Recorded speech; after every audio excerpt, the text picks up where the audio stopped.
Hello, everyone, and welcome to one of the College DuPage Library's instructional sessions. Today, what we'll be talking about is how to chase citations or source mine. Basically, look through one source and see if you can't find other information relevant to your topic. And so that is the issue that we are going to be tackling here in this instructional video. My name is Jason Ertz. I'm one of the College DuPage librarians.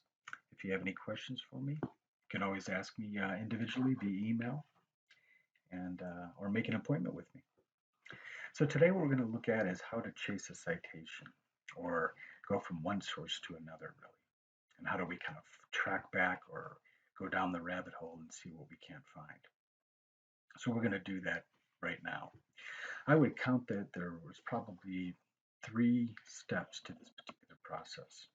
And when we're doing research, we tend to want to start where we normally start, right? So we're going to start with a Google search.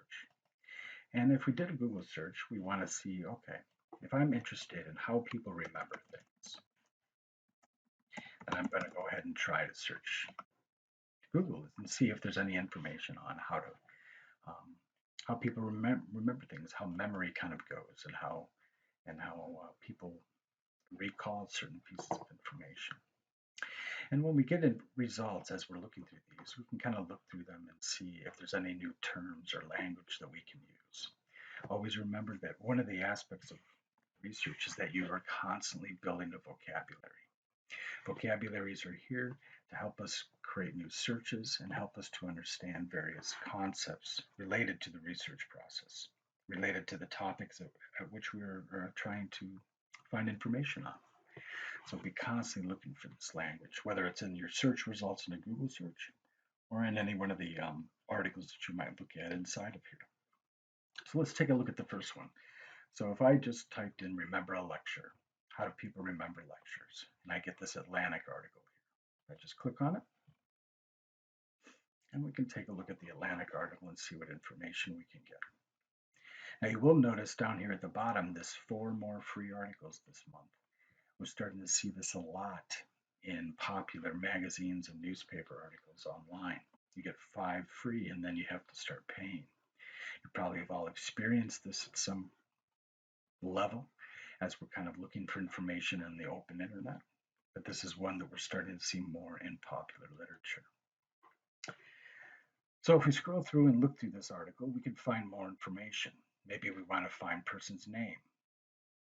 Maybe we want to find some jargon terminology that might fit better for that particular study that you might be looking at, right? So if we look through the results, we can see Daniel Oppenheimer's here in this one. I saw Pam Mueller here. And then we see links like this. What we are looking for when we do these kinds of searches, and if we're looking at an Atlantic or a New York Times article, is do they link to the research studies? As budding professionals, it's incredibly important that you no longer take the journalist word for it, but actually dive into the links as they're provided to you via newspapers or magazines like we're seeing here. So when we see something like a link to a new study, we will click on it and see what we can't find. Right? So let's click on this new study link and see what we can't find here. So this one actually brings us to the actual study that the journalist was referring to in the Atlantic article. The pen is mightier than the keyboard. Advantages of longhand over laptop note taking. Now, if we look at this article a little bit and read the abstract, we start to notice that if my topic was in fact memory and recall and how people remember information that they hear, that they watch, that they read, how do they in fact do that? This might be very good for my purposes. If after I read this abstract, abstracts are your best friends. They can help you get a lot of information about an article and tell you whether or not you should spend time reading it, or if you should just maybe move on to something else. That's what they can do. You also notice on this page some new language down here at the bottom under keywords. Academic achievement, cognitive processes, memory. These also might be very useful as we get started. So we probably get an article like this. Everybody here has probably seen this come up in their Google results before. You get an academic article like this, you come over here, you click download PDF. And nope, the system tells you that if you like, you could purchase this article for $35 for 24 hours of access. Now, I'm here to tell you that I would recommend that you never purchase these things, but go to your local library, in your case is the College of DuPage Library, and see if we can't find that article for you. Our job is to help you. So your job is to ask us, and we can help you get that started. So we're blocked from this particular article. How do we get it? So that is the big question now. So there are 3 steps to this. The first step, and the easiest one, is basically Google the title. So if you take the title here and you Google it, we can see if somebody accidentally put it online. If somebody accidentally put it online and we find it, well, we found it. And that's that in many cases.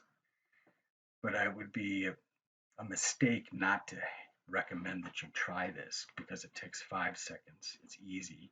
And if we don't see the article in a PDF form in institutional repositories or online somewhere in the first couple of pages, then it's probably not going to be available to us for free online. So you can just kind of look through your results and see what you can't find. I feel like I've seen a couple here in these 2, and I see that somebody might have put this article online in another state. So if I click on one, and there it is. So step 1, Google the title. We found it. And here is the academic article of which the Atlantic article that we initially looked at refers to. And so we can read the abstract again and take a look at the introduction of the article. Introductions of articles are incredibly important as well, especially scholarly articles, because they can help us determine what in fact the study was, what was done, and any kind of information that we might need to know about as we're looking around. And then if we decide, yes, this should be something I read, then we go ahead and do so. Now, if we scroll down to the bottom of any given academic article, we will notice the reference page, works cited, bibliographies. This is where we can find more information. So very similar to when we used the Atlantic article and we clicked on links. In most popular magazines and newspapers, the citation method tends to be links, like we saw initially, right? In academic articles or scholarly articles like we're seeing here now that we're in, the most common way of referencing things is by a bibliography or a reference page. And so this is another avenue where you can actually find information you might be looking for. So which of these references might we like to look at, right? Let's pretend that this article right here, the BU 2013 Note-Taking with Computers, Exploring Alternative Strategies for Improved Recall from the Journal of Educational Psychology. Maybe this is an article we want to actually find now. And so we'll start the steps again. Step 1, Google the title. Now, if the title of the article doesn't come up in a Google result, we have to move on to step 2. So for the sake of time, let's pretend that this View article here wasn't available in a Google search. We did Google the title of the article and it just didn't come up. The next step is this one. And basically, we're going to start using the library's resources to help us find this article. So if we go back to the library, keep this page open, and we come down here to the database section. The database section here is where you'll find all of your databases. If you'd like to see more details about what goes on in this particular section, what's available, there's another video to kind of help you look at that. But for right now, what we want to focus on is the journal locator. You can see that right here. Click on that. The journal locator. This is the tool that basically is you asking the library, do you have this publication? So in many cases, you might ask this box here, do you have the Atlantic or do you have the New York Times? Right? Whatever you want to do, whatever publication name that you wanted to find, this is where you do it. Do you want to, can you find me the Journal of Finance? And in our case, if we go back to our search and look at this, we want to actually see, can you help me find the Journal of Educational Psychology? So we're going to take this name right here, bring it back to the database place, and do a search.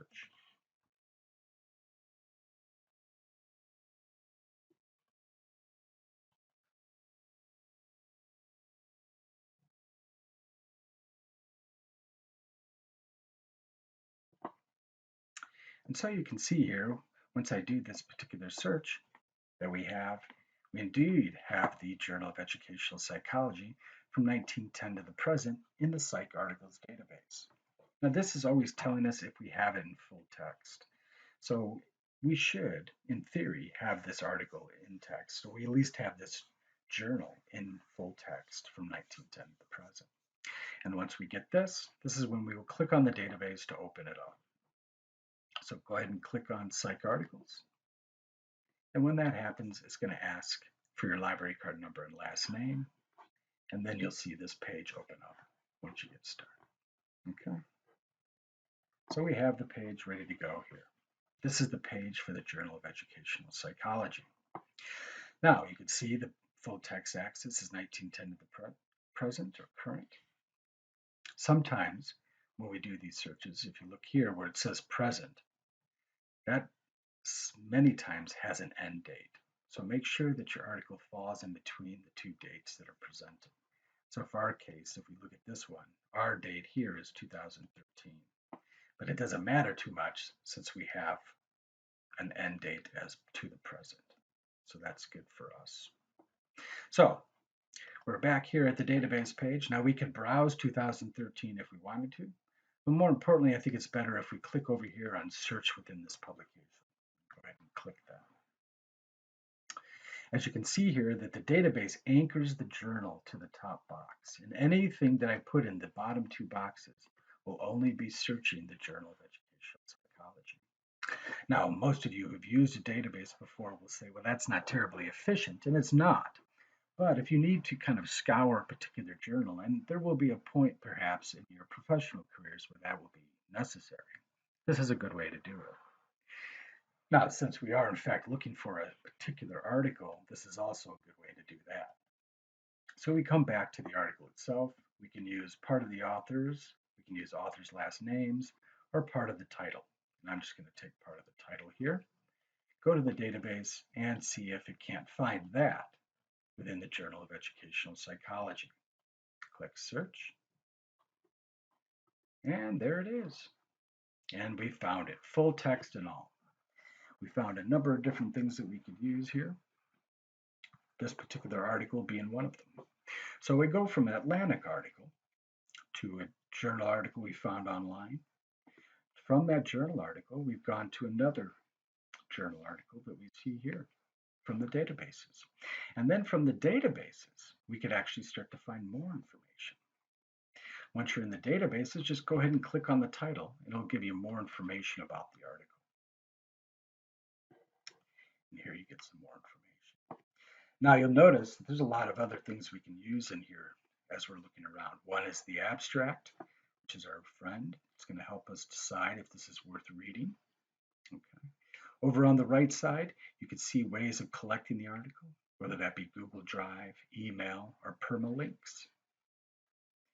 Remember to use permalinks, not search URLs. If you click permalink in a database, it should come up, and you can copy it and paste it into a research journal or something like that, where you're keeping track of your information. Don't collect search URLs like the ones you see maybe at the top of the search box. Always use these permanent links if you collect links. And of course, on the left side, you'll see the PDF full text there.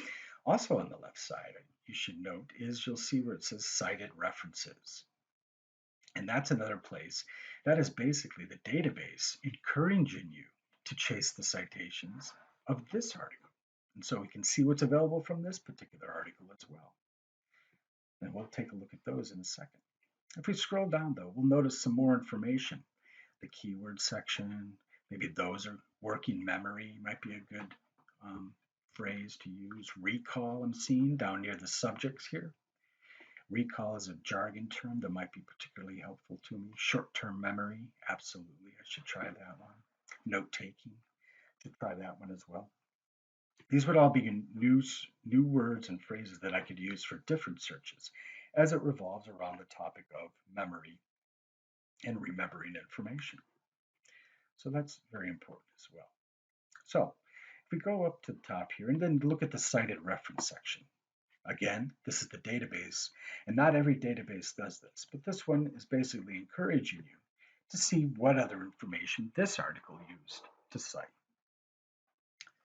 And if we scroll through, you'll notice that the database will actually tell you how you might find these particular articles.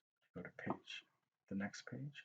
And if the article is available in the database, it will actually show up as is, where you see the PDF and the link to the actual article. You can see those two here. Go to the next page. You can see some other ones. Perhaps this one would be useful. Perhaps this one. I think this one would be particularly helpful to me. And its age is not terribly old either. So maybe there's some new methodology that the experiment went on. If you go on to the next, rereading effects depend on time of test.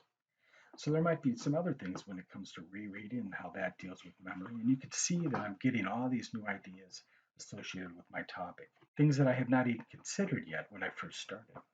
If I was first interested in remembering lectures, but now I'm hearing about reading, what rereading does to memory, and when you should maybe reread. These are all things that I might be interested in pursuing as time goes on. And that's how you can go through an article and find some more resources. Now you'll notice as I go back here, I'm just going to go back a few pages, that I found a number of decent articles just from doing this. And I've only searched through one of the articles in this one, right? What if I went through all of these articles and see how many things I could find? You'll notice very rapidly that you'll find a lot of relevant information if you continually track back your resources and see what other things might be interesting as it pertains to the topic at hand. Chasing citations help you do that, help you track back to a particular article's. So now the final step, or step 3 in the process of chasing citations, will be interlibrary loan. Now, interlibrary loan is a way for libraries to share amongst each other information that I might not have here at the College DuPage Library. Another library in the state may be able to send it to us for your use. To do an interlibrary loan request is basically the last resort. If I can't find it via Google search, if I can't find it using the journal locator and then using the databases, then finally would be an interlibrary loan. And to do one, you would just go over to the home page here for the library and click on Borrow down below. Once you do that, if you look over on the right side, you can see Interlibrary Loan and ILL request forms. These would be what you would use to make a request. You just click on there. Once you're in this form, you can see the article request form, and you could fill out the information about that particular article. You may find in a bibliography or on another type of web page like we saw before. You could gather most of that information from something like this or from this page here. Ultimately, you're able to do an interlibrary loan request from this point. Now, during the novel coronavirus practice that we are doing here in the state of Illinois, this service might be less than ideal. We may not get the kinds of requests that we are asking for via interlibrary loan requests. So bear with the system due to the extraordinary nature of the novel coronavirus outbreak. But in general, this will be a very useful way to gather information.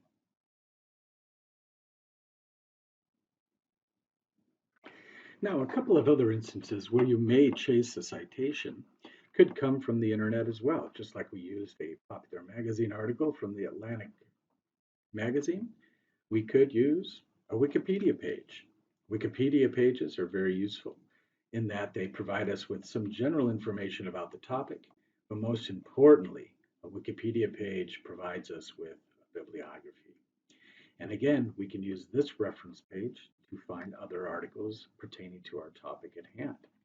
Now, some of these links, of course, will work and some won't.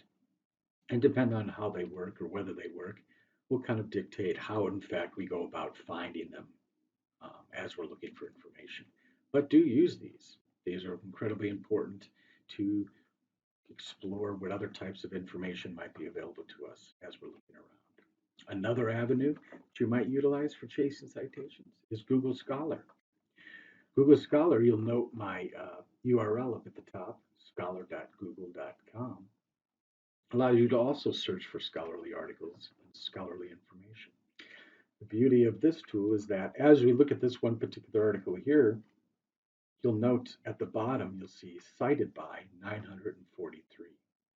This essentially is telling you that this article has been cited by 943 other articles. And you can click on it to see which those are. And so what we're getting here is in fact looking at a chase forward, using Google Scholar to chase the articles forward. Who else has used this particular article in their research, and would those articles also be useful to me? And here you can see a back and forth between looking for information that cited this source and looking at information that this source cited. And it can provide us with a lot of information that is incredibly relevant to your topic at hand. So give those two other options a try as you're kind of looking around for information. So to recap, as we're chasing citations, or as the goal of chasing citation comes up, it usually comes up when we're blocked from a particular piece of information, whether that be a paywall from an academic article online, or for that matter, a paywall from a popular magazine or newspaper article. These kinds of things can kind of force us to say, you know what, I'm just going to go on to the next thing. But what I would really prefer, and I think it's a good practice as a professional, is that you kind of push down that desire to say, skip it, I'm going to go on to the next thing, and really hunker down and see if you can't try to find that piece of information you're looking for. Chasing citations are one of those skills that can really help you do that. We don't no longer kind of required to say, well, if I can get it, fine. If not, I'll move on to the next thing. Now we can actually dig down and see if we can't find it here. Remember, 3 basic steps. First, Google the title of the article itself and see if we can find it online. If that doesn't work, we're going to be using the journal locator at the COD library. And with this journal locator, we're going to ask it, does it have the publication title of the article that we're looking for? So first we want to find the publication, and then we can look for the specific article. And the third and final step is, of course, to do an interlibrary loan request. So this one will require some time commitment. Usually takes between 3 and 5 business days to get an article. This would be our third and final step if we're unable to find the article or information via the other 2 steps.